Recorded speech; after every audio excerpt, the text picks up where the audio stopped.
Hello, Rodney Myers here with the Gospel Furthering Fellowship, Independent Baptist Mission Board in Myerstown, Pennsylvania. I want to talk to you about the parable Upset with the Apple Cart. Imagine with me an apple co-op where a collector buys apples from like 3 different orchards and then sells to locally owned grocery stores, boasting a shelf life of 20 days. After 2 days, half of the apples are rotten.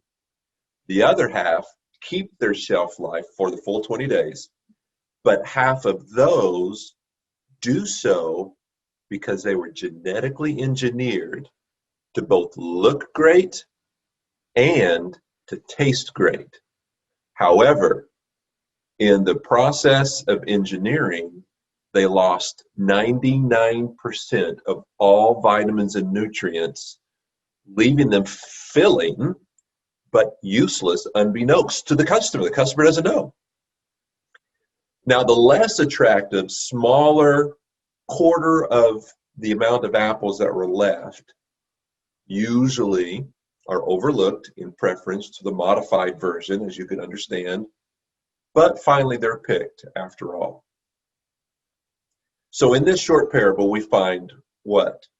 3 kinds of modern day missionaries, each one with contemporary problems.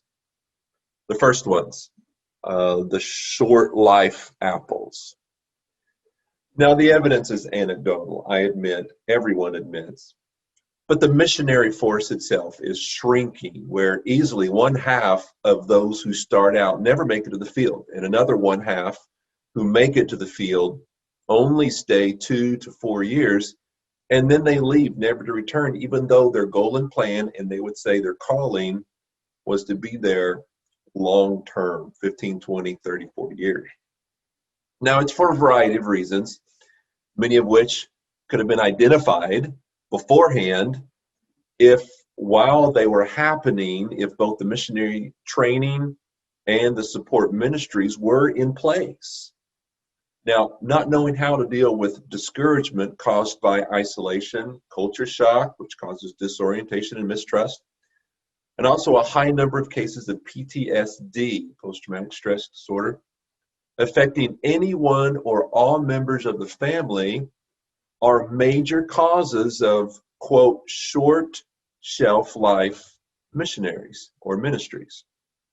PTSD can be brought on by traumatizing events, death, accident, natural disaster on the field. It can be brought on by the efforts and works of evil men against you, robberies, kidnappings, betrayals, or even false brethren. Paul calls false brethren as a cause of his PTSD, namely the cruel revenge of other narcissist missionaries or nationals. So that's the short life apples. Then we have the showy apples in our parable.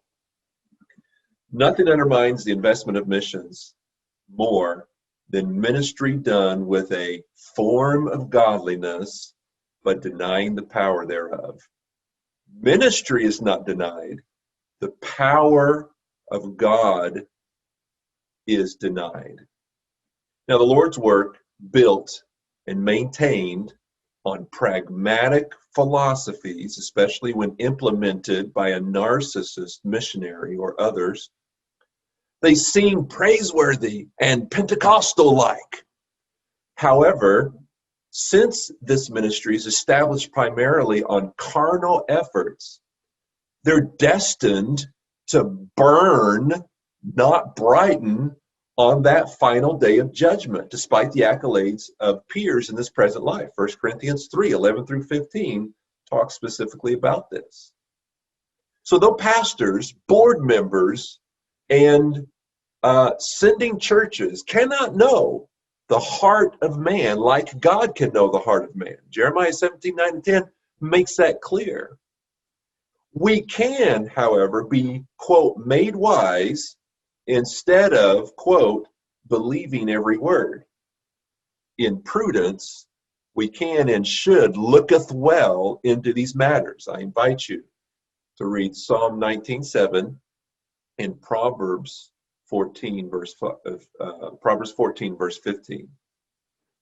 So we've looked at the meaning of the short life apples and the showy apples, but there's a third group we talked about, and that's the sustainable apples.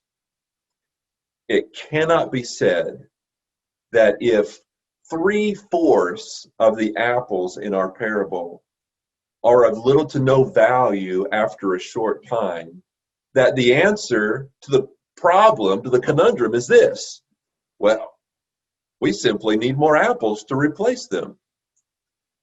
Though we are commanded to pray ye the Lord of the harvest, that he'll send forth laborers into the harvest, listen, if those who are sent are neither spiritual nor sustainable, we need to reevaluate the system through which they are picked and prepared. In clearer phraseology, sending more is fruitless if the system which produces them is fraught with problems. Now, since the local church is the organism for which Christ died, as well as being the organization to which God gave the Great Commission, the proverbial upsetting of the apple cart needs to start right there. If we want to see change, if we want to touch close to God's own heart, then change in missions, in the system of sending missionaries itself has got to change. The local church is where that judgment needs to begin. And if you don't agree, or if you're unsure on whether you agree or not, read 1 Peter 4:17, and then we'll see together.